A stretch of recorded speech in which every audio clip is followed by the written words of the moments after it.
soluções, né? Soluções para tornar a nossa vida mais feliz, mais plena e mais realizada. Então, eu carrego também a missão da inovação e do empreendedorismo em tudo que eu faço. E fico muito feliz, Dario, PK, com o convite de estar aqui hoje, né? Então, obrigada. Especialmente na noite de hoje, uma noite gelada, mas aqui dentro está quentinho. E já começamos bem aqui com o Fábio, com essa música, né? Nos ambientando, nos animando. E tenho certeza que será uma noite de muito compartilhamento e grandes insights. Minha missão hoje, então, né, é apresentar os nossos 3 convidados. A nossa primeira convidada, Juliana Santana, minha xará. Eu brinquei aqui com o pessoal e como nós estamos aqui em poucos, eu vou compartilhar a brincadeira que eu falei, são as Julianas e os carecas, né? Hoje a nossa missão aqui. Então, minha xará, Juliana, que vai falar sobre a Allograph, né, como o Dario trouxe, uma das empresas gráficas mais tradicionais no Brasil, mostrando a evolução do setor gráfico do fotólito à impressão digital. Então, acho que, para mim, você representa, assim, como as empresas tradicionais, né, talvez criadas em tempos passados, né, com outras mentalidades e desafios, também se mantêm ativas, inovadoras, em transformação e se preparando para os desafios do futuro. Né? Então, é uma alegria estar aqui hoje, ter você com a gente. Nosso segundo convidado, então, Daniel Silva, que vai contar como transformou uma deficiência em um projeto de superação e que o levou a disputar 4 Paralimpíadas pela Seleção Brasileira de Vôlei Sentado. Então, também trazendo o papel do esporte, né? O esporte que é um vetor tão forte de transformação social e que muitas vezes a gente deixa em segundo plano. Então, espero que essa história também os motive, que saiam daqui compartilhando também e replicando o potencial de transformação que nós temos diante dos esportes no Brasil. E nosso terceiro convidado, Osni Passos, CEO da Melrose, startup vencedora do Pitch Vale do Pinhão 2025, maior concurso de startups do Paraná, então recém-premiadíssimo, né, Osni, aquecido, que vai falar da criação de uma tecnologia garantidora digital que reduz a inadimplência e facilita a locação de imóveis. Né? Então, esse potencial transformador das startups que vem com velocidade, vem com inovação e vem com tecnologia, também para estar suprindo as nossas demandas e os nossos desafios. Então, eu espero que seja uma noite rica a todos, embora gelada, de muito conhecimento, muita troca.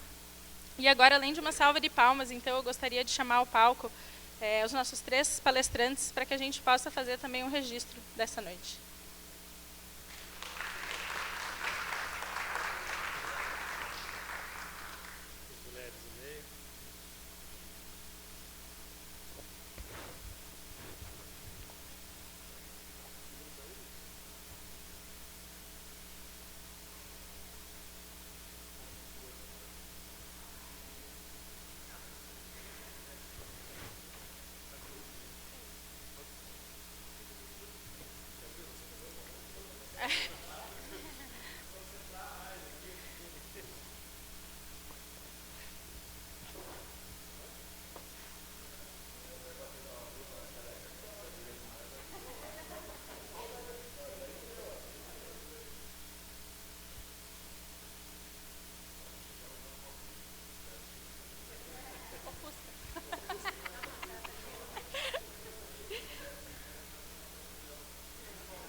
Então, pessoal, eu gostaria agora de chamar ao palco a Juliana Santana, nossa primeira convidada, CFO de uma das gráficas mais tradicionais do país, que vai contar a história de 33 anos da empresa curitibana e como o setor gráfico evoluiu do fotólito à impressão digital, mantendo-se relevante em meio às transformações tecnológicas. Ju, o palco é seu.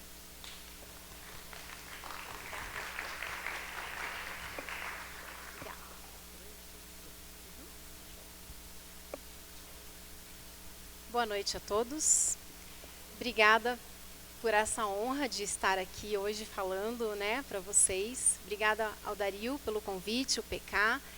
Ficamos muito honrados mesmo por essa iniciativa de vocês e queremos reafirmar o nosso compromisso, né, com o Vale do Pinhão e não só com esse organismo vivo, mas também com toda a nossa comunidade. A Allograph é uma empresa é conhecida por ser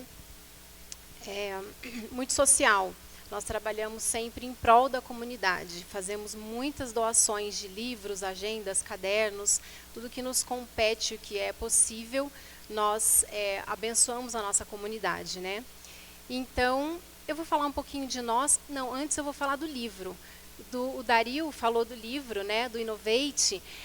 Para nós foi uma honra produzir esse livro. Nem estava no meu script, mas ele apareceu aqui. Se não me engano, Dario, o Francisco tinha comentado comigo que foi a primeira vez que um livro foi produzido fora do eixo China-Chile. Esse livro, né, ele foi produzido pela primeira vez na cidade homenageada. Então, para nós, isso é uma comprovação da capacidade técnica, tecnológica, de inovação, de tudo, né? Tudo foi o máximo assim de reconhecimento que nós pudemos ter a honra de receber. Muito obrigada. Bom, então agora eu vou falar um pouquinho de mim. Eu sou a Juliana, tá? Rapidamente, eu sou a esposa do Lisandro, que está ali, que é a pessoa que me apoia em tudo que eu faço, e por ele eu posso dizer que eu tenho liberdade para ser quem Deus me chamou para ser. E eu sou mãe de 3 meninos que são presentes de Deus na nossa vida. O Samuel, que está ali, já está quase um mocinho. O Israel, que é o engraçadinho da casa. E o Benjamin, que é um furacão. E se o Benjamin estivesse aqui, vocês todos saberiam, imediatamente, porque ele já teria pulado todas essas cadeiras aqui e a gente não ia conseguir ficar, né, concentrado aqui. Mas, falando um pouquinho da minha formação, eu sou formada em Publicidade e Propaganda pela Federal. Não vou falar de que turma eu sou.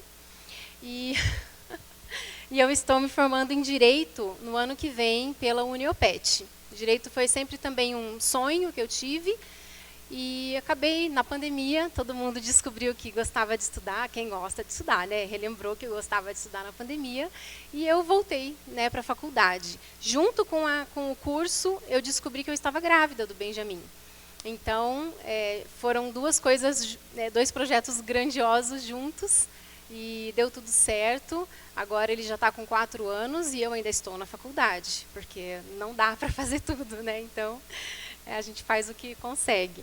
Mas eu entrei no meio gráfico em 2006 e eu me apaixonei, justamente por causa da faculdade, a minha formação. E eu me apaixonei pelo material gráfico. Então, me especializei em produzir livros, catálogos. Meu foco hoje, quando eu pego algum trabalho para fazer ainda, é por hobby mesmo. Né, Fernando? A gente fez um livro para o Fernando agora, que foi um desafio, mas ficou uma obra belíssima. O Fernando deu total liberdade para a gente desenvolver, então ficou muito bom. E é uma coisa que eu gosto, é minha casinha do nada. Eu gosto de fazer para descansar. Então, me especializei também em livros didáticos. Hoje a gente tem uma equipe que trabalha com isso. Mas eu me dedico principalmente, a maior parte do meu dia é a gestão da Hellograph. A Hellograph é uma empresa tradicional, fundada há 33 anos, pelo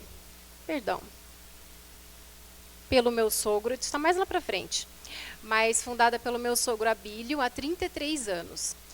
Quem é o Abílio? O Abílio é um sonhador. Ele veio do interior e veio ganhar a vida, desbravar a capital, né? Ele chegou aqui com uma malinha e com um sonho de ter uma Caloi 10 e um relógio Oriente. E ele conseguiu muito mais do que isso, né? Ele fundou a Hellograph em 1992 e hoje eu e o Lisandro nos somamos a ele nesse sonho. E a gente está expandindo ainda mais esse projeto e tornando num legado, né?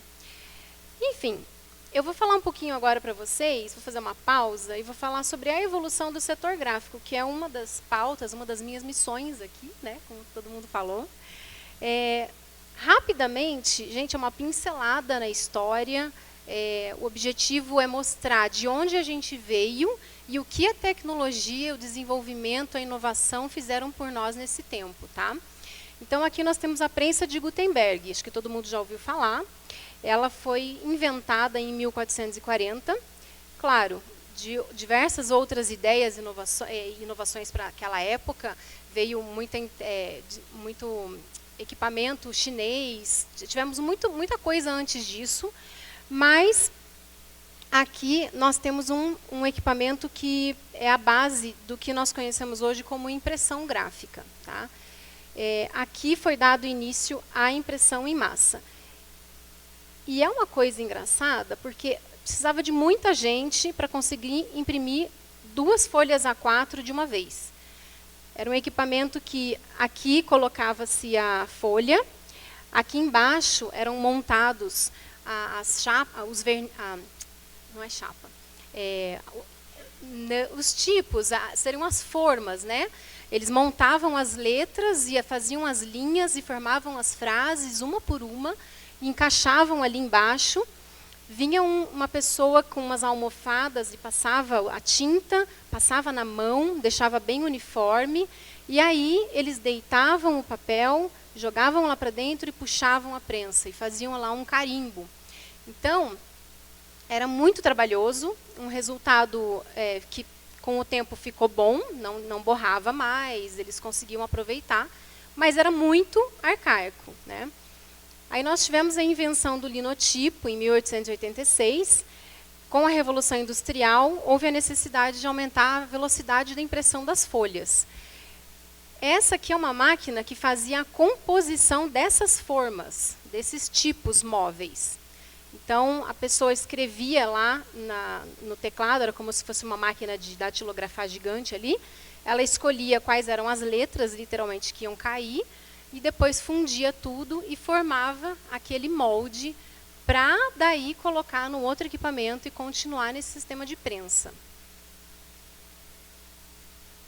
Em 1990, a gente começou a ter o que se parece com o que a gente tem de máquina de impressão gráfica de hoje, que foi a offset. Tá? Surgiu a fotolitografia,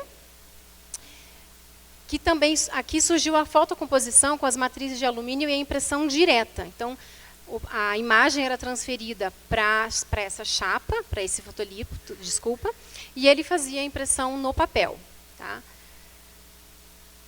Aí nós temos aqui também a era digital, que é a que a gente está vivendo hoje, que bate muito na sustentabilidade, na tecnologia, nos dados variáveis, porque aquelas máquinas só imprimiam muito do mesmo. E agora a gente começa a ter muito de muita coisa. Né? E a Hellograph? Onde que a Hellograph se encontra no meio dessa história toda? Como eu falei para vocês, né? A Hellograph nasceu há mais de 33 anos do sonho do Abílio. Ele trabalhava, quando ele chegou em Curitiba, numa grande empresa, e ele era do setor de compras. E ele percebeu a necessidade, a carência nesse mercado gráfico, principalmente no atendimento. E aí ele teve a ideia, vamos fundar uma gráfica. Né? Sempre a Hellograph esteve alocada no coração de Santa Felicidade, por isso a gente tem um carinho muito grande por aquele bairro. E eu e o Lisandro, o Lisandro é o primogênito do Abílio, a gente está agora fazendo a continuação desse legado. O Abílio continua atuante, a gente gosta da atuação dele e é muito importante. Mas para algumas coisas ele já está tirando um pouquinho o pé e começando a viver um pouco mais, né, fora da empresa. Essa aqui é a primeira impressora offset da Hellograph. É uma Multilit. Não é essa exatamente, mas é uma foto de internet, mas era igual a essa. Na história da Hellograph, em 2012, chegou a primeira máquina 4 cores, que era da Heidelberg. Aqui a gente já tem uma tecnologia de impressão por chapas gravada a laser. Pega para mim uma para a gente mostrar aqui. Não trouxe foto porque eu trouxe o produto para a gente ver como que é. Né? A maioria das pessoas não tem contato com gráfica, então é interessante a gente mostrar. Aqueles tipos móveis foram substituídos. Consegue segurar aqui um pouquinho? Aqueles tipos móveis foram substituídos por isso aqui. É uma chapa de alumínio que vem com um revestimento. Ela é inserida dentro do CTP, que é um Compute to Plate. É do computador para a chapa. Essa máquina faz uma gravação a laser dos locais onde vai pegar a tinta. Então, ela retira uma proteção que vem na chapa e ela insere ali, ponto por ponto, onde que a tinta vai aderir no papel. E aqui a gente tem a chapa do preto, a gente trabalha com o sistema CMYK, que é o cian, magenta, amarelo e preto, né? Então, a gente sempre trabalha com 4 chapas, porque daí a gente forma todas as cores que a gente conhece. E isso aqui é a máxima evolução offset que a gente tem hoje. Então, substituindo aqueles moldes de ferro, de chumbo, pesados, né, e caros para produzir, trabalhosos e, enfim, vagarosos, por essa chapa aqui. Essa chapa pode ser reciclada, ela não é reaproveitada, porque vocês veem que ela fica manchada, né? Então, a gente tem que descartar, senão a qualidade da impressão vai ficar péssima. Então, a gente descarta e ela é reciclada, porque o alumínio é reaproveitado. Ó, essa aqui é a chapa do magenta. Então, elas são colocadas nos castelos de impressão da máquina. Cada castelo tem a sua cor. E vai passando e vai carimbando uma em cima da outra. Tá? Esse é o nosso sistema hoje de impressão. Isso aí. Obrigada, Lisandro. Aí a gente vai falar um pouquinho da parte de impressão digital da Hellograph. Em 2019, nós adquirimos a nossa primeira impressora digital de excelente qualidade, que é a HP Indigo. Não era essa máquina, era uma outra. Essa aqui já é a 10.000, que é a que a gente tem hoje. É uma tecnologia israelense. A impressão que também utiliza, é uma impressão offset digital, ela também utiliza esse sistema de transferência da tinta para uma blanqueta e depois para o papel. A offset transfere a tinta para a chapa e depois para o papel. Ela passa para uma blanqueta, é diferente, não tem chapa. Então, é um custo de alumínio que a gente não tem, da chapa, é o custo do CTP que também não tem, é um processo a menos. Tá? Esse sistema aqui que a HP desenvolveu é um sistema de tinta eletroink. A aplicação da tinta é por condutividade elétrica. Não me perguntem, porque eu não sei explicar isso aqui direitinho. Só sei que é assim. E ela tem inteligência artificial. Todas as nossas máquinas hoje têm inteligência artificial para gerenciamento de dados, de produtividade, de cores. Então, tudo está na ponta da língua. Inclusive, elas se comunicam com a fabricante para avisar que há uma manutenção que precisa ser realizada, alguma peça que está desgastada, e a fabricante nos contata para fazer o reparo, para fazer a substituição. Essa aqui é a Heidelberg CX-104. A gente adquiriu essa máquina em 2023 e temos ela até hoje. Tecnologia alemã. Ela usa, essa chapa que a gente trouxe aqui é dela. Tá? Só que ela não permite dados variáveis. A gente imprime muito da mesma coisa.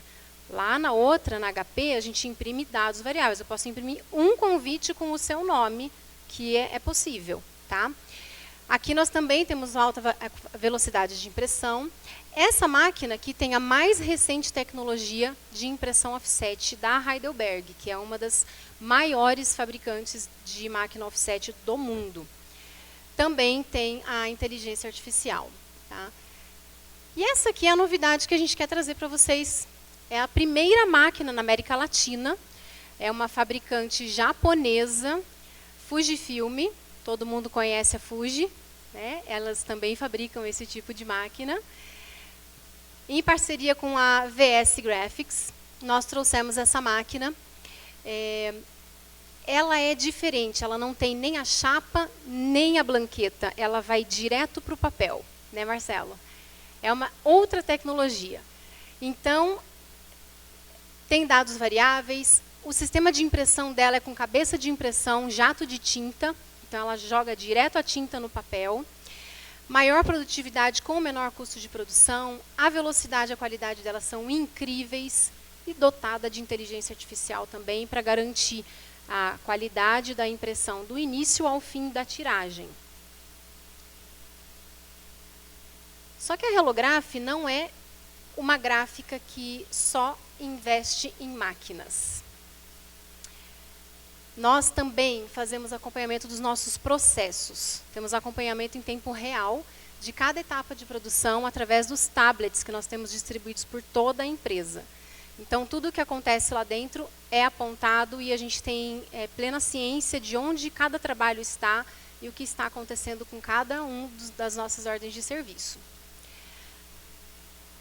Temos a geração dos dados de produtividade e nós temos a análise dos dados. Ela hoje é feita por um colaborador precioso nosso, chamado Miguel, e, inclusive, a tomada de decisão para a gente trazer a Fuji para cá foi com base nos dados que ele nos forneceu, analisando todos os dados de todas as máquinas que nós temos.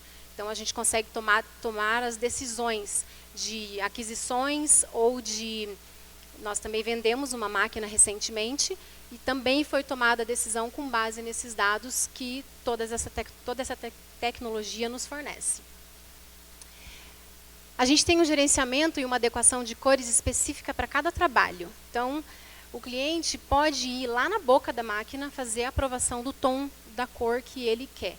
Então, às vezes, tem uma empresa que usa um laranja específico, um vermelho específico, um verde, o vermelho da Coca-Cola. É aquilo, é um Pantone, é um outro sistema de cores, não é o CMYK, e a gente vai levar essa pessoa lá na máquina para ela fazer a aprovação em tempo real. Tá? E esse gerenciamento de cores é feito de acordo com a norma internacional ISO 12647. A gente tem calibragem de cores também constante na empresa. A Relograph é uma empresa humanizada, tá? Porque nada disso seria possível sem as mãos e sem os olhares atentos de cada colaborador. E nós valorizamos isso, né? Se cada um que está ali não estivesse com o coração e com toda a sua paixão, nada do que a Relograph é hoje seria possível, porque nós precisamos das pessoas. Então, nós temos uma gestão inteligente também do nosso pessoal. Nós aprendemos a fazer análise de perfil de cada um e adequar o cargo, a função e a pessoa. Então, quando a gente implementou isso lá na empresa, a gente brinca que teve a dança das cadeiras. A gente amava aquele colaborador, era, cara, gente fina, vestia a camisa da empresa, mas não rendia, não dava certo na função que ele estava, ou ela estava, né? E a gente foi descobrir por quê. Porque, organicamente, essa pessoa não foi feita para fazer aquilo. Então, a gente conseguiu desenhar cada cargo que a gente precisava ter lá dentro, mas de acordo a moldá-lo para que cada funcionário que a gente queria manter lá dentro, ficasse lá dentro. Então, a gente fez uma dança legal das cadeiras mesmo. Um que estava lá foi para lá, o outro voltou para cá, e a gente foi readequando, e hoje a nossa equipe está redondinha. E as nossas contratações são feitas dessa forma também. A gente utiliza um sistema de questionamentos e questionários, e essas pessoas são direcionadas para os cargos de acordo com o resultado do perfil delas. Dessa forma, tudo se torna mais orgânico, né? O trabalho fica mais leve, as pessoas ficam mais felizes, porque não adianta a gente passar 8 horas por dia, 9 horas por dia dentro de uma empresa e estar infeliz. A gente precisa que o ambiente de trabalho seja agradável. Nós temos mais liberdade para criar, inovar e surpreender os nossos clientes. Tá? E ao falar da Relograph, não tem como não falar em sustentabilidade, inovação e tecnologia. Vocês veem que até o telhado é forrado de painel solar, porque a gente gera a nossa energia também. Tá? Nós temos um programa de sustentabilidade, nos preocupamos com o meio ambiente. Todos os nossos papéis, tudo que a gente utiliza lá dentro, é certificado, é adquirido de empresas, grandes empresas que são garantidoras do manejo sustentável, de replantio. A gente faz a destinação correta das aparas de papel para reciclagem, das chapas de impressão também vai tudo para reciclagem. Os cartuchos vazios de pigmentos vão também para o local correto, tudo com certificação. E nós fazemos o plantio e a manutenção frequente de pomares e de árvores nativas dentro do imóvel da empresa. A gente tem uma área de preservação lá que está intocada e de vez em quando a gente vai lá e faz algum replantio em algum lugarzinho. Tá? E uma curiosidade. Um copista é aquela pessoa que ficava copiando as folhas, vamos falar aqui em A4, tá? A4 é esse papel que a gente conhece, que a gente usa para tudo. Um copista, lá, até o ano de 1400, para ele copiar uma folha inteira, ele levava muito tempo, porque ele fazia na mão.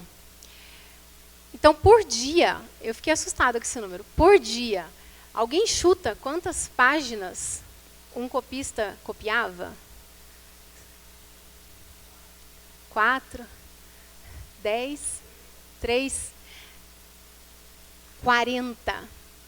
40 num dia. Vamos pensar, hoje, 8 horas de trabalho. Naquela época, não tinha CLT, né? A prensa de Gutenberg, uma prensa, no ano de 1440, né, que é aproximado ali, quando ela foi inventada, ela multiplicou muitas vezes esse número. Tá? E alguém chuta aí um número de quantas por dia ela gerava? 800? 1000? 3.600 folhas por dia. Gente, naquele sistema de madeira, tendo que passar a tinta, é terrível você ver a pessoa esfregar a tinta na almofadinha e passar lá, devia dar uma dor tremenda, e eles conseguiam fazer 3.600 folhas. Cada vez que descia a prensa, cada vez que eles empurravam para dentro e desciam a prensa, era uma folha.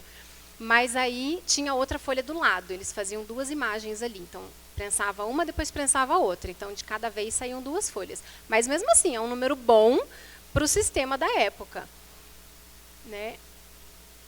Aqui, hoje, 2025, a nossa Heidelberg CX-104, ela produz 148.500 folhas coloridas por hora. Vir para cá, que acho que estou na frente ali. Né? Então, ali a gente falava de folhas preto e branco, era uma cor só, e aqui a gente está falando de folhas coloridas por hora. Aqui, todas as folhas iguais, muito do mesmo. Aqui a gente tem a Fujifilm Jet Press, ela em 2025, que é aquela digital, ela faz 23.200 folhas coloridas por hora, com dados variáveis. Uma folha sai diferente da outra, na velocidade de 23.200 folhas por hora. Então, é uma evolução muito grande, né, do que a gente tinha no passado.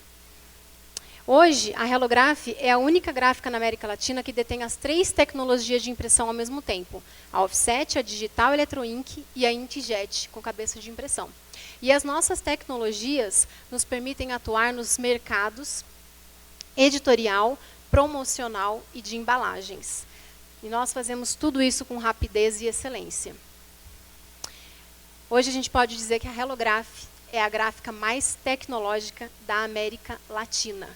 Aquela máquina que chegou para nós, vai ser inaugurada ainda daqui a 2 semanas, ela nos garante esse título porque ela é única na América Latina. Então, nós temos muito orgulho disso e de estar presente aqui com vocês nesse momento, celebrando essa conquista da Hellograph. E aqui estão as nossas redes sociais. Quem quiser, por favor, nos chame, nos contate. As nossas portas estão abertas se vocês quiserem fazer um tour pela empresa, conhecer cada etapa do processo. É muito gostoso, vocês vão gostar. Eu me apaixonei, né? Então é isso, gente. Muito obrigada, viu?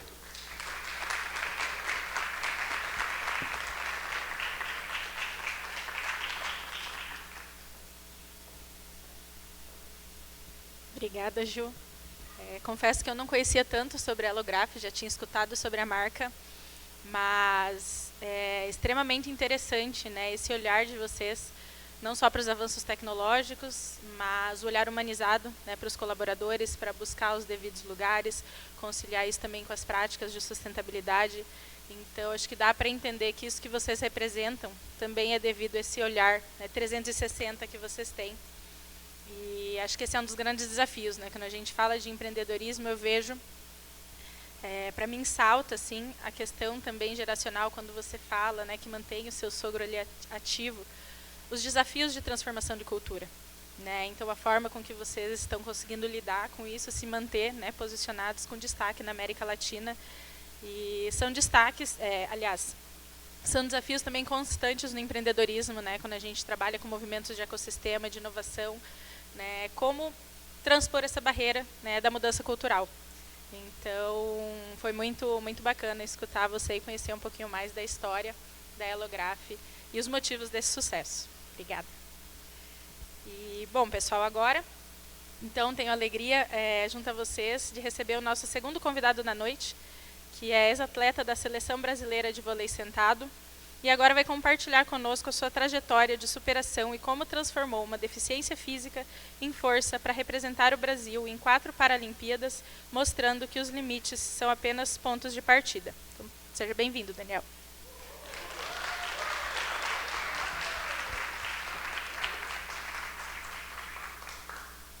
Uma boa noite a todos. Quero dizer que é um prazer estar aqui na noite de hoje com vocês. Eu sou o Daniel Silva, tenho 44 anos, sou natural aqui de Curitiba. Confesso que estou um pouquinho nervoso, me sentindo um peixe fora d'água aqui, né? Que o meu habitat natural é a quadra, é jogando. Mas eu aceitei o desafio, agradeço à Agência Curitiba, ao Dario Paixão, ao PK, à minha noiva Juliana Palacios, que me apoiou e me incentiva muito nessa nova jornada aí. E eu vim contar um pouquinho da minha história hoje para vocês. Imagine você acordar um dia e perceber que o maior desafio da sua vida não é o que você perdeu, é o que você vai escolher fazer a partir dali.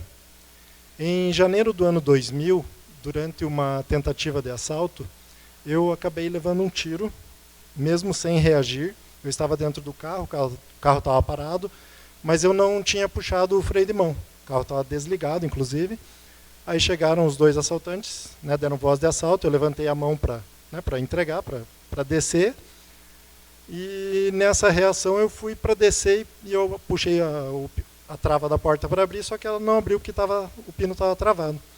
E nesse embalo o carro mexeu do lugar e o cara, sei lá, se assustou o quê, e atirou, né, e foi embora. Aí eu desci do carro ainda, né, fui buscar, a minha primeira reação foi buscar ajuda, ainda sem entender o que tinha acontecido. Não sabia se a bala tinha me atingido ou não, porque eu não senti nada na hora. Até olhei, procurei na camiseta, aí, até que eu vi o buraco, aí veio o desespero, né. Aí eu tentei fazer sinal para um carro parar, não parou. No próximo que estava vindo, eu me joguei na frente. Né, tipo, ou me salva ou atropela e mata de uma vez, já resolve o problema, né? Aí o cara parou, falei para ele, né, que tinha levado um tiro, né, para ele me levar para o hospital. Aí ele mandou eu entrar no banco de trás, estava ele e a noiva dele na época lá. Aí eu entrei no banco e apaguei ali. Fui acordar 8 dias depois do coma. Chegando no hospital, né, de entrada direto na emergência, direto para o centro cirúrgico. Perdi 80% do sangue do meu corpo em hemorragia interna. Eu cheguei com a barriga enorme, né? O sangue ficou todo alojado dentro da barriga. A bala entrou pela região abdominal aqui na lateral, atravessou, pegou a artéria, pegou intestinos, raspou no rim, passou pertinho de coração, coluna, foi feio o estrago. E ela pegou a artéria principal do lado direito aqui, que leva sangue para a perna. Aí, como os médicos precisavam atender primeiro as partes vitais, a perna né, a circulação da perna foi ficando em segundo plano. Aí, quando eles religaram a circulação da perna, depois de mais de 10 horas de cirurgia, não deu tempo mais de reativar a circulação toda. Eles ainda lutaram, tentaram, mais 5 dias ficaram fazendo tentativas de recuperar, mas não teve jeito. No 5º dia, eles tiveram que amputar a minha perna direita. Aí, no 8º dia, quando eu acordei, eu lembro que a psicóloga do hospital estava ao lado da cama, na UTI lá, e ela começou a me contar o que tinha acontecido, onde eu estava, que era um milagre eu estar vivo, porque, né, os médicos fizeram o que foi possível, mas nem eles mesmos acreditavam que eu fosse sobreviver. Só que para isso eles precisaram amputar a minha perna. Na hora eu entrei em desespero, tipo, meu Deus, né, pensei, me amputaram minha perna, meu Deus, e comecei tipo, a chorar e ficar meio desesperado, e eles me sedaram novamente, passei mais um dia sedado. Aí quando acordei no dia seguinte, é como se tudo que a psicóloga tivesse falado no dia anterior, eu tivesse assimilado e tivesse virado uma chave dentro de mim, e a única sensação, o único sentimento que eu tinha era de gratidão, né, de estar vivo, né, que Deus tinha me dado uma nova chance. E foi a única coisa que eu pensei naquele momento. E foram mais 20 e poucos dias de hospital, com febres altíssimas, pressão altíssima, muitos exames, melhoras, pioras, até que, né, eu consegui sair de lá. Então, essa foi um pouquinho, né, bem resumidamente, a história sobre a minha amputação, mas a história de hoje não é sobre isso. Muitas pessoas olham para mim e dizem, nossa, que história legal de superação. Mas eu não gosto muito dessa palavra superação, porque a minha história é sobre construção, é sobre disciplina, sobre resiliência, sobre um garotinho, uma criança que tinha sonho de ser atleta lá atrás, lá na infância. É sobre isso a minha história. Saí do hospital com 1,90 m, pesando 55 quilos. Era pele e osso, era um esqueleto. Não parava em pé de jeito nenhum, né? E não é porque eu não tinha uma perna, porque eu consigo parar em pé sem uma perna, assim mesmo. Só que eu não tinha força nenhuma, não tinha músculo nenhum praticamente no corpo. Aí comecei a recuperação, fisioterapia. Logo, alguns meses depois, já comecei a fazer a minha primeira prótese. E tentando retomar, né? Fui aos pouquinhos retomando a minha rotina normal. Voltei a normal, não né, porque tinha muita coisa diferente, mas né, fui retomando, voltei a trabalhar e fui, né, e muita fisioterapia, muito treino de marcha para andar com a prótese, no começo usando muletas ainda para auxiliar.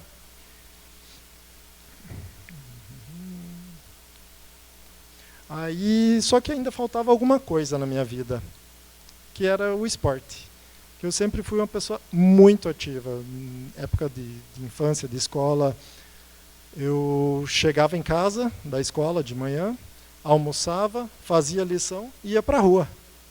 Ia para a rua e jogar futebol, jogar vôlei, andar de bicicleta, jogar bets, fazia inúmeras atividades. Né? Fiz a época de adolescência, fiz alguns testes em time de futebol, em times de vôlei, mas nunca encaixou. Né? E eu continuei a busca. Até que um dia, na loja que eu trabalhava, foi um rapaz que era atleta paralímpico, até então eu não sabia, né? Aí ele começou a conversar comigo e tal, e eu falei, cara, estou procurando um esporte para fazer. Ele, não, vamos lá nadar comigo e tal. Daí que ele foi contar que ele tinha ido para a Paralimpíada de Sydney em 2000, fazia 2 anos e pouquinho que ele tinha ido para a Paralimpíada. Aí eu enchi ele de pergunta, né, e muito curioso, querendo saber sobre esportes paralímpicos, porque até então eu não conhecia, não tinha noção que existia. E comecei a nadar, nadei por uns 2 anos mais ou menos, e nesse meio tempo fui procurando outras atividades. Comecei a treinar arremesso de dardo e disco, mas nem cheguei a competir, porque quando eu comecei a evoluir, a prótese me limitou bastante, porque na época não tinha uma tecnologia como a prótese que eu uso hoje. A prótese era bem inferior. E continuei a busca por outra modalidade, comecei a fazer academia também, para manter o corpo ativo e ir fortalecendo, né, e sempre ainda me recuperando, que foram anos, né, até eu conseguir ter uma condição física boa. Até que em 2004 eu conheci o vôlei sentado. E foi paixão à primeira vista, vamos dizer assim. Né, desde os primeiros toques na bola, de alguma forma, eu sabia que era ali, que era o que eu tinha encontrado, o que eu estava procurando. Né, e fui me dedicando aos treinos, cada vez gostando mais da modalidade. Aí, em 2005, a gente foi convidado para fazer um amistoso em Maringá contra a equipe de lá. E lá o meu sonho de ser atleta, lá da infância, reacendeu. Por quê? Porque eu descobri que havia uma seleção brasileira de vôlei sentado. E isso me despertou, né, aquele sonho lá. Aí, em 2006, a gente foi para o nosso primeiro campeonato brasileiro, né, com a cara e com a coragem, sem muito conhecimento, sem muita noção técnica, tática, ainda, né, uma equipe em formação. E o resultado foi que a gente apanhou de todo mundo lá. Né? A gente costuma falar que a gente apanhou até por dentro do zóio. Mas teve uma coisa bem legal lá, que foi que o técnico da seleção, que na época era técnico de uma das equipes lá de São Paulo, ele veio falar comigo. Ele veio me falar que ele viu o potencial em mim, que eu tinha uma estatura legal e que se eu treinasse e me dedicasse bastante, eu poderia, quem sabe, chegar à seleção. E esse foi o combustível que faltava para reacender aquele sonho de infância, né, de ser atleta, de representar o Brasil, né, de vestir a amarelinha. Aí, em 2007, a gente voltou para o campeonato, né, brasileiro, e a equipe já tinha uma noção de como era de verdade, né, o vôlei, o esporte. E a gente fez uma campanha bem melhor do que do ano anterior, a gente ficou em 6º lugar. E na hora da premiação das equipes e atletas, né, melhor jogador, melhor atacante e tal, eu acabei sendo chamado e eu ganhei o prêmio de jogador revelação daquele campeonato. E, de brinde, a convocação para a seleção brasileira, que iria disputar os Jogos Pan-Americanos no Rio em 2007. Aí foram umas 4 ou 5 fases de treinamento até o Parapan. Né, eu cheguei, primeira fase lá, totalmente, né, era o único novato na época, né, e eu admirando os caras, né, treinando e admirando os caras que eram da seleção na época, e vendo o que eles faziam e tentando reproduzir, tentando, né, chegar pelo menos perto do patamar deles. E cada fase de treinamento eu fui sentindo a minha evolução, até que, né, saiu a lista oficial dos atletas que iriam para o Pan-Americano e o meu nome estava lá. Era o meu sonho começando a se realizar, se concretizar ali. A gente foi para o Parapan, ganhamos a medalha de ouro, num jogo memorável, a final contra os Estados Unidos. A gente ganhou por 3-2 em mais de 2 horas de jogo. O finalzinho do jogo, inclusive, passou ao vivo na Globo, na época, no Globo Esporte, porque a nossa era a última modalidade dos jogos. Então, eles pegaram um trechinho do final do jogo e passou ao vivo na TV. Além da medalha de ouro, a vaga para a Paralimpíada de Pequim, a gente conquistou uma vaga inédita. E eu fui eleito o melhor atacante do campeonato e o maior pontuador. E eu fui titular, né, já na minha primeira competição, eu fui titular em todos os jogos. Aí aí conquistamos a vaga, disputei a Paralimpíada de Pequim, né, em 2008.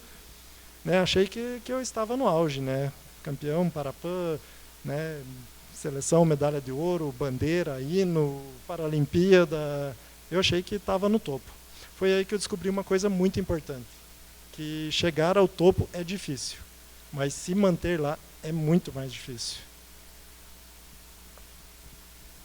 Aí em 2010, comecinho de 2010, teve uma nova fase de treinamento, que para a seleção que iria disputar o pré-mundial e mundial naquele ano. E eu cheguei, a minha equipe ainda não tinha voltado a treinar, e eu ainda estava, mal tinha voltado para a academia, estava meio que em ritmo de férias ainda, e eu cheguei num nível técnico e físico abaixo dos outros atletas. E eu senti muito isso, eu tenho consciência disso, né, do que aconteceu, do porquê eu fui cortado, né, a consequência foi que eu acabei sendo cortado daquela seleção que iria ao pré-mundial. Foi um baque muito grande, porque eu vi tudo que eu tinha construído, tudo que eu tinha conquistado, o meu sonho, ruindo ali. E cheguei por alguns momentos até a pensar, tipo, foi um período, né, de nervosismo, tristeza ali, a pensar em abandonar esporte, largar tudo. Mas foi um breve período, né, logo eu coloquei a cabeça no lugar, respirei, e eu precisava agir. Comecei a bolar um plano, né, mas antes de tudo eu fiz uma promessa para mim mesmo. Que a promessa que jamais eu ficaria de fora de uma convocação, de um campeonato pela seleção, por falta de dedicação minha. Eu poderia ficar fora por lesão, por decisão técnica, por qualquer outra coisa, mas menos por falta de dedicação minha. A partir desse corte, o jogo mudou. Eu comecei a treinar mais, ficar mais tempo na academia. Eu chegava antes que todo mundo no treino, era o último a sair. Estava sempre convidando atletas da equipe, técnico, quem pudesse chegar mais cedo ou ficar até mais tarde para me ajudar nos treinos. Quando eles não podiam, eu ficava sozinho, batendo bola na parede, fazendo exercícios de deslocamento em quadra para ganhar agilidade e preparo. E uns 3 meses depois, né, nesse ritmo intenso aí de treinos, teve uma nova fase de treinamento para a seleção. Essas fases de treinamento normalmente é uma semana que a gente fica reunido treinando em 2 períodos, umas 2h30, 3 horas de manhã, mais umas 2h30, 3 horas treinando à tarde. aí com, né, ainda fisioterapia no meio, né, o descanso, é bem puxado, são essas fases. Aí nessas fases de treinamento, né, antes do Mundial, eu cheguei num nível muito alto, né, me destacando acima dos demais atletas, assim, tanto que o técnico da seleção veio me parabenizar, né, dizer que eu tinha aprendido a lição, e é a verdade, eu aprendi a lição na dor, né, no amor a gente gosta de aprender na dor. E aí eu arrumei um problema para eles, porque a lista dos atletas que iam para o Mundial já estava pronta, meu nome não estava lá, só que eles não podiam me deixar de fora devido ao alto desempenho que eu tive nesses treinamentos. E até hoje eu não sei porquê, também nem quero saber. Eles deram um jeito, porque o prazo já tinha encerrado, o prazo para trocar um atleta já tinha encerrado, mas eles deram um jeito e trocaram. E o resultado é que eu fui para o Mundial, e desde essa competição até a minha aposentadoria da seleção, eu nunca mais fiquei de fora de uma competição, e sendo titular em praticamente todos os jogos pela seleção. Aí aqui algumas das principais conquistas minhas pela seleção. A gente foi tetracampeão para-pan-americano, foi Rio 2007, Guadalajara 2011, Toronto 2015 e Lima 2019. A gente conquistou 2 pratas e 1 bronze em campeonatos mundiais. E eu joguei 4 Paralimpíadas, Pequim 2008, Londres 2012, Rio 2016 e Tóquio 2021. Tóquio foi a minha última Paralimpíada, né? Eu cheguei lá já com a decisão tomada de que seria a última por questões familiares, questões de trabalho, por vários motivos que eu achei que era a hora certa de eu parar, né? Parei, eu posso dizer assim, no meu auge, eu acho bonito isso no atleta, né, de parar enquanto ainda, né, de deixar a seleção enquanto ainda está num rendimento, né, alto. Mas a seleção, quando eu entrei em 2007, era a 15ª no ranking mundial. Quando eu saí, né, eu deixei a seleção em 2º lugar no ranking. E o esporte me trouxe, né, a seleção me deixaram ensinamentos que eu carrego para a minha vida, que são a rotina, o foco, a entrega sem glamour, a disciplina, mesmo que sem aplausos. E é isso que me guia na minha vida pessoal e profissional. Eu queria compartilhar com vocês uma mensagem que eu gosto muito, que fala sobre a importância do esporte na vida das pessoas. Esporte não é ocupação, diferente do que todo mundo acredita. Exato. E esporte não é despesa. E esporte é um dos maiores investimentos que as grandes nações fizeram. O esporte é educação. No Brasil a gente separa, o pessoal acha que esporte é hobby, que esporte é uma brincadeira. O esporte é educação. Ele, por melhores pais, por melhores famílias que cada um possa ter, tem coisas que você só consegue aprender no esporte. Sim. Certo? Porque lá não tem o pai e a mãe para te ajudar. Se você quiser ganhar, que a bola entre na cesta, ou fazer o gol, ou ganhar a competição, você vai treinar. Autodisciplina. E o esporte não tem dó. Vai perder. Se quiser, treina mais. E assim vai, então a pessoa começa a entender o valor do seu esforço, da disciplina, do treino, da repetição, da constância. E aí ela chega no ponto máximo, que aí é o mérito, quando ela ganha pelo próprio esforço. E isso é mágico. Você colocando isso na mentalidade do brasileiro, isso muda tudo. Eu acho que o mérito, né, é o que norteia, né, toda a dedicação, todo o empenho que a gente tem, né, e isso, né, o esporte traz muito para a gente. Então vamos dar continuidade. Talvez você esteja cansado de tentar, cansado de ouvir não, cansado de acordar cedo, cansado de pagar impostos, mas o cansaço não é o fim. O cansaço é o sinal de que você está perto de ir além. Empreender no Brasil é mais ou menos como treinar para uma mundial, uma Paralimpíada.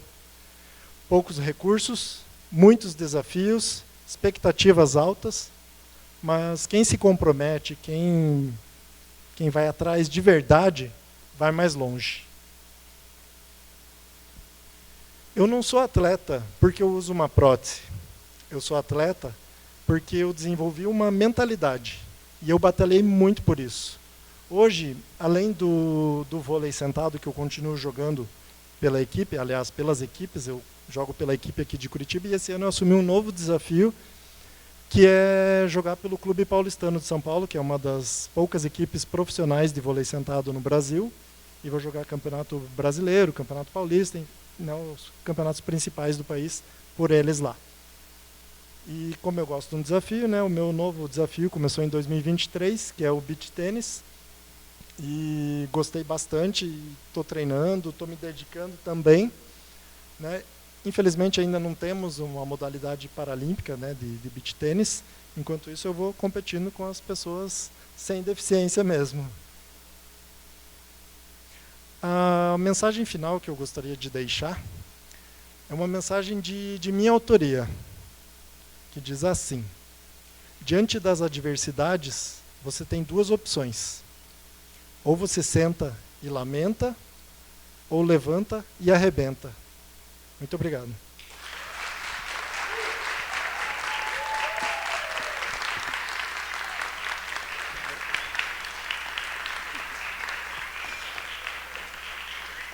Obrigada, Daniel. Não estava na programação ele entregar, tá? Que somos noivos.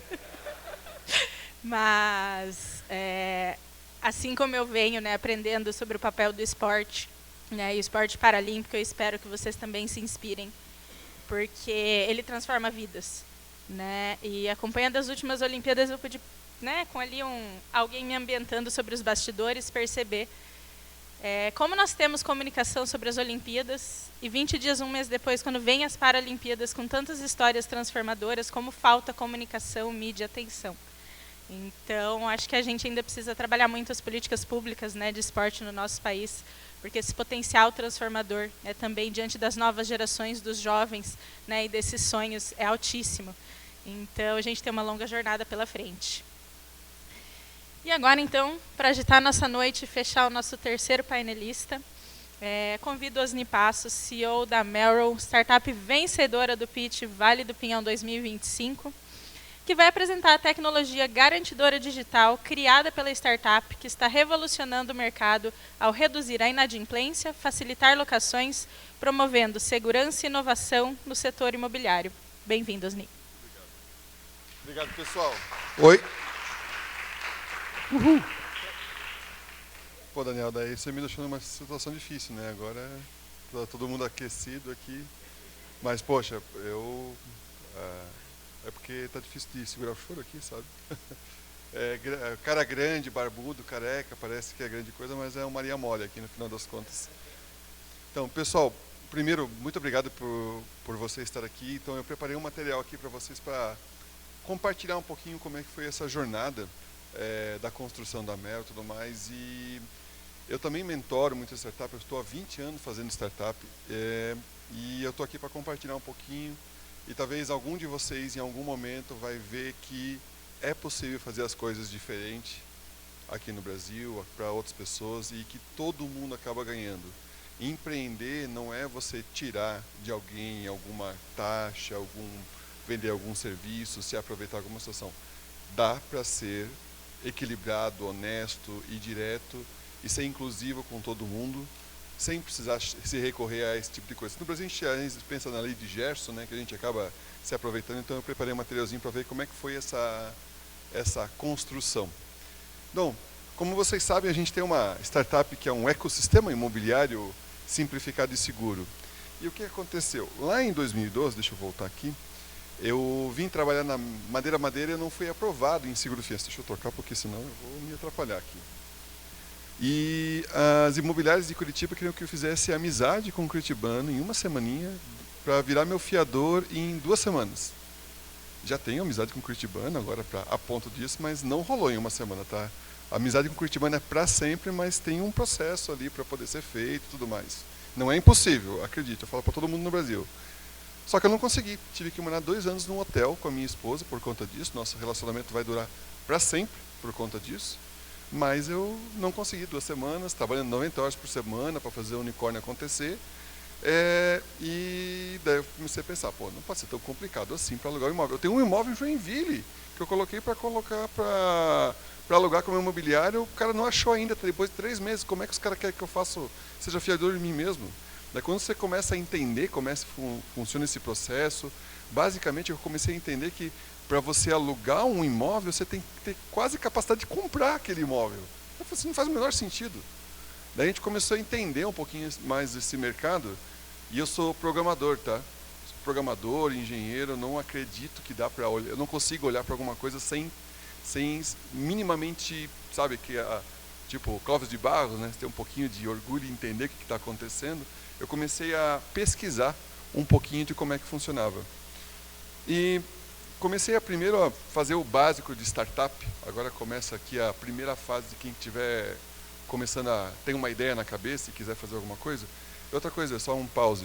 Por favor, me interrompam. Se quiser fazer alguma pergunta, estou aqui no freestyle, pode fazer pergunta, me interromper, fica à vontade, tá? Só para deixar essa liberdade. Não sei se o protocolo permite, Plínio. Toca a ficha? Tá bom. Pessoal, primeira coisa que a gente fez, formuláriozinho básico, 3.000 pessoas pesquisadas. Corretor, proprietário, inquilino, proprietário, todo mundo da imobiliária, todo mundo da jogada a gente pesquisou para entender. Perguntas honestas, diretas, para poder fazer isso. As melhores respostas, isso aqui virou um muro de lamentações, tá?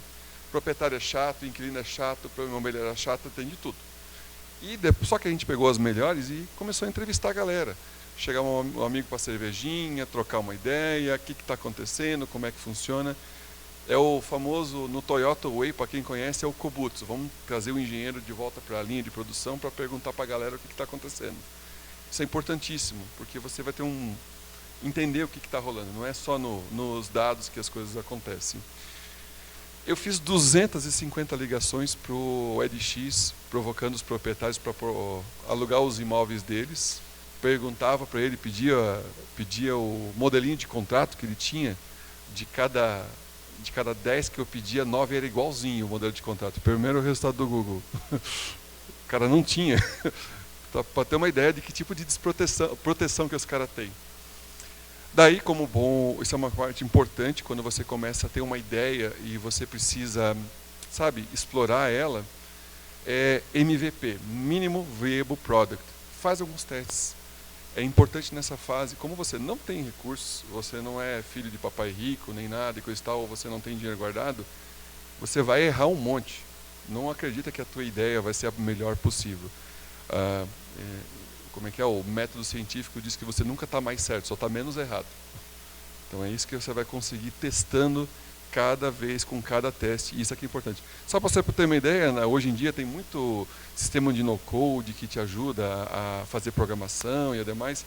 Naquela época eu fiz um pequeno WordPress com um teminha de imobiliária só para testar, certo? Consegui bons resultados, consegui alguns insights com isso. Outra coisa, consultorias jurídicas que eu fiz. Eu queria fazer um modelo que fosse justo e honesto e inclusivo, que era um pouquinho diferente. Então eu tinha uma ideia que eu estava vendo algumas outras operações nascerem em grandes plataformas, comecei a perceber que eu tinha que cavar essa parte jurídica.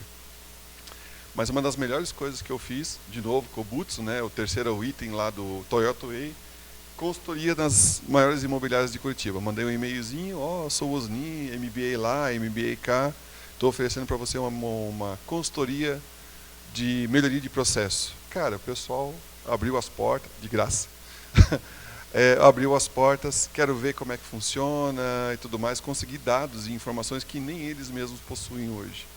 Quando você começa a entender de forma ampla.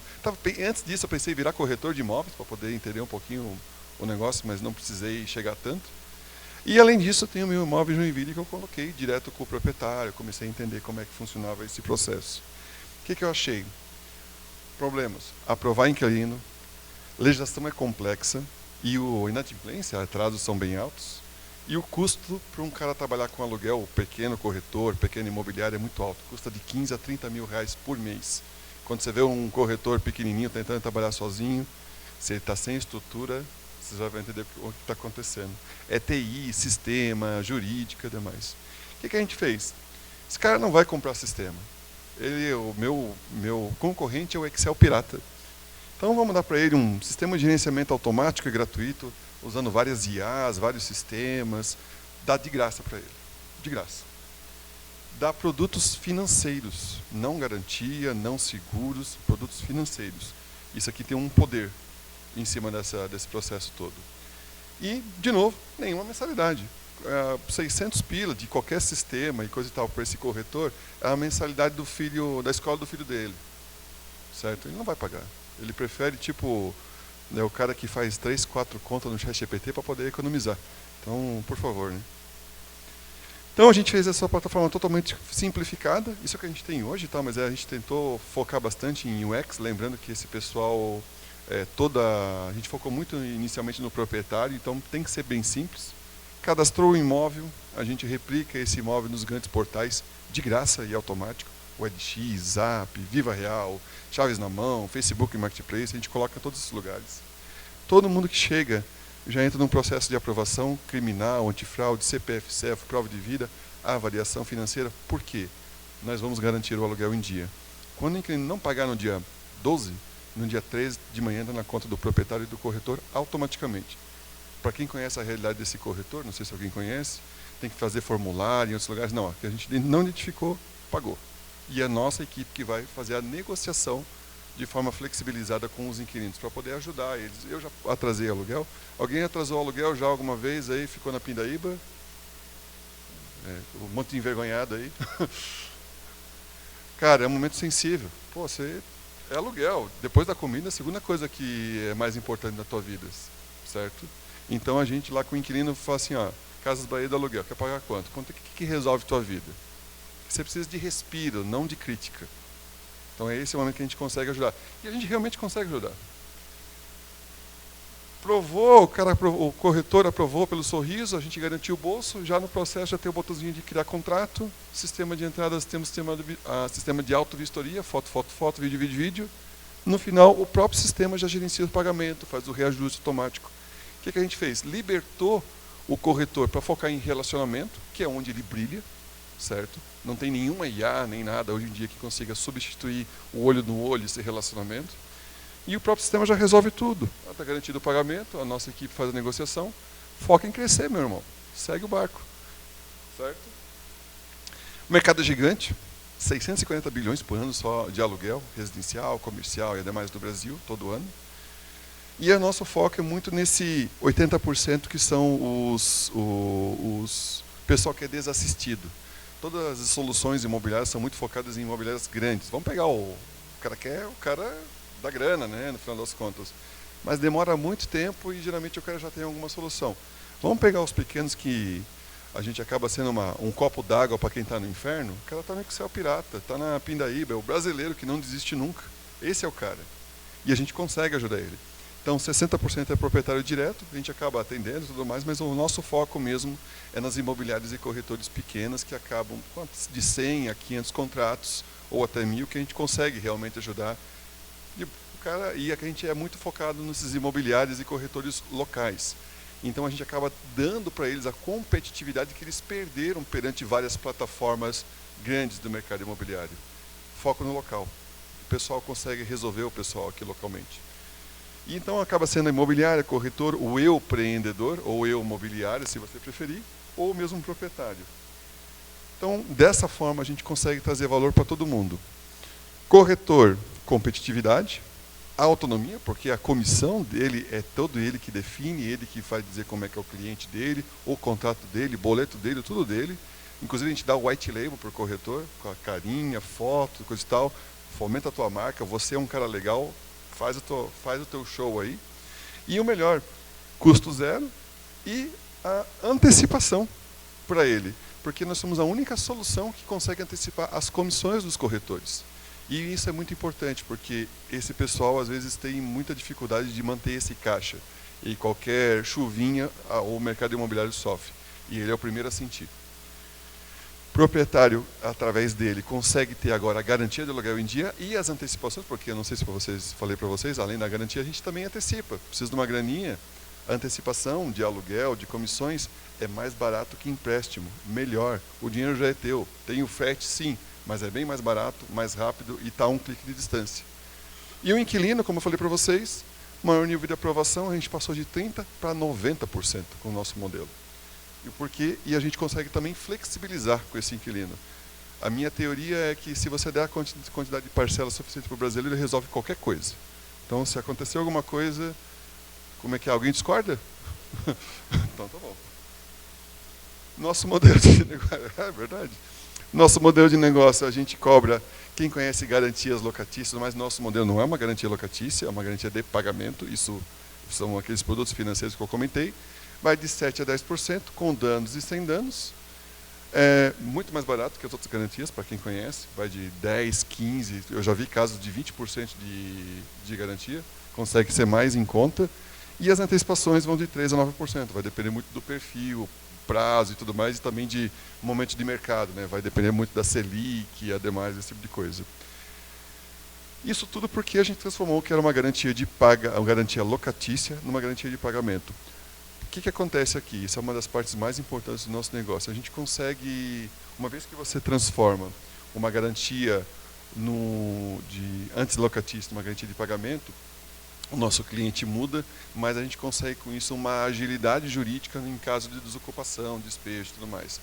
É a última instância, vai acontecer se for o caso, e a gente está querendo sempre, parece meio agressivo quando você fala nesse ponto, mas pensa o seguinte, quando o pessoal fala nos outros seguros e ademais, outras garantias, e qualquer empréstimo inclusive, quando você pega um empréstimo, lembra que basicamente metade da taxa que você está pagando, você está financiando um mal pagador.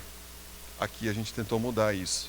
A gente tenta penalizar, no final, só o mal pagador e o bom pagador seja beneficiado. Vocês sabem que quando vocês pegam um empréstimo, vocês estão pagando por um mal pagador, certo? E como vocês, como bons pagadores, vocês estão meio chateados por terem sido financiando isso. Então, dessa forma, a gente consegue uma agilidade jurídica no despejo e uma maior sindicação de valores, porque a gente não deixa isso virar uma bola de neve. O que geralmente aflige essas outras situações e coisa e tal, é porque o pessoal deixa o cara virar um seu Madruga. 14 meses de aluguel que o seu Madruga devia para o seu Barriga, nunca mais vai ser pago. Sério, desculpa, mas é verdade. E daí isso a gente acaba evitando. Lembra, a gente negocia, se você der condições e respira e condições para o brasileiro, ele resolve. Não tem que virar um passivo do banco para poder cobrar e reutilizar. Não, vamos fazer as coisas do jeito certo. Então a gente consegue fazer isso muito mais rapidamente. Isso daí a gente consegue aumentar a nossa aprovação de 30% para 90%, é o nosso real diferencial. E a nossa estruturação acontece com debêntures e FDICs, não sei se vocês estão familiarizados, mas basicamente tudo isso vira um direito creditório que a gente acaba utilizando no mercado de capitais. Não sei como é que é o assunto chato, só é divertido para mim ou para quem for do mercado de capitais, mas é bem interessante. Não sei se alguém aqui é do mercado de capitais, já conseguiu visualizar, né? Já conseguiu visualizar, né? Então, oi? Por favor, me interrompam, tá? Pode falar. Perdão? Isso. Isso. Artigo 59, inciso 9 da Lei de Inquilinato.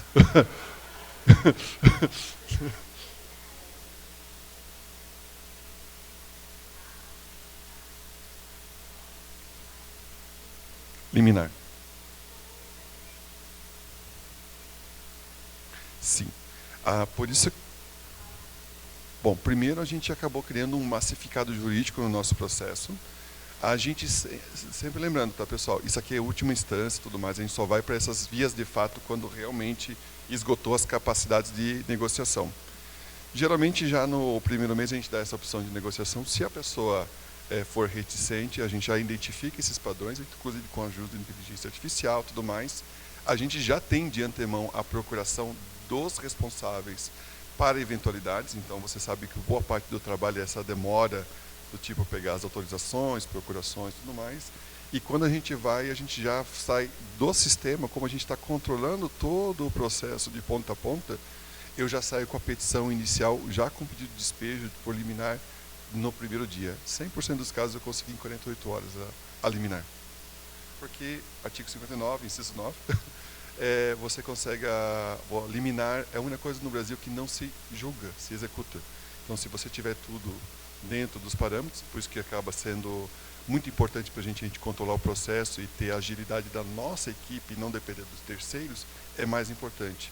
Um dos processos que a gente tem é justamente internalizar esse processo e negociar. Lembrando que muitas vezes com a liminar, às vezes a gente mostra para o inquilino, vou apelidar carinhosamente de o cara que está complicado, que está em negação em relação às coisas, quando você mostra, ele negocia. Então, às vezes, a gente até pausa esse processo de despejo por conta que ele voltou e negociou. Não sei se eu consegui dar uma boa ideia.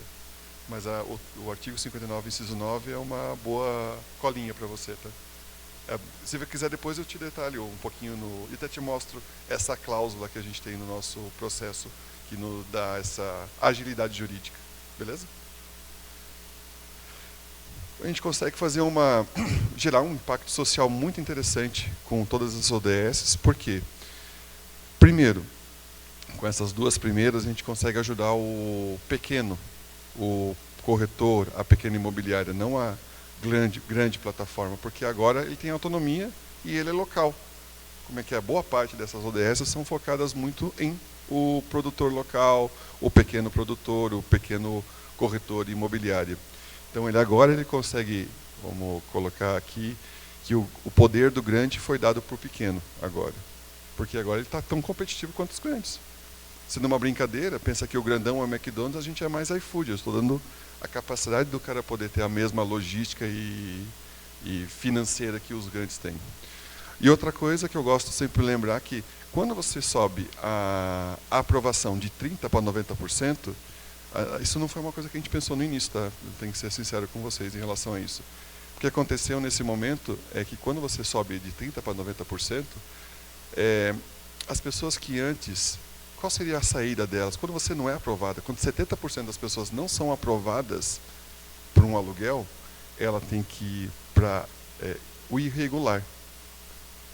Contrato de gaveta, fio do bigode, desculpa falar, mas favelas, lugares que não vão estar juridicamente protegidos, ela vai ficar desprotegida. Basicamente, o seguro-fiança dela vai ser um Doberman, sabe, para tirar ela do imóvel, ela não vai estar nenhum tipo de proteção.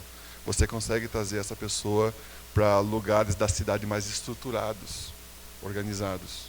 Em vez de afastar ela, você traz ela de volta para onde a coisa está mais organizada, beleza? Então é isso.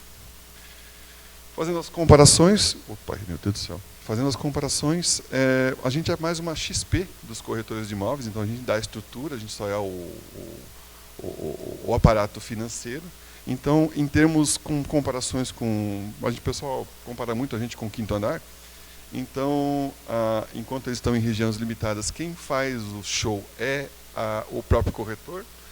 A gente dá autonomia total para ele, a gente não tira nenhum centavo do corretor, ele que define a própria comissão que ele quer receber, que ele comumente já faz isso, a gente só está substituindo outras garantias pela nossa.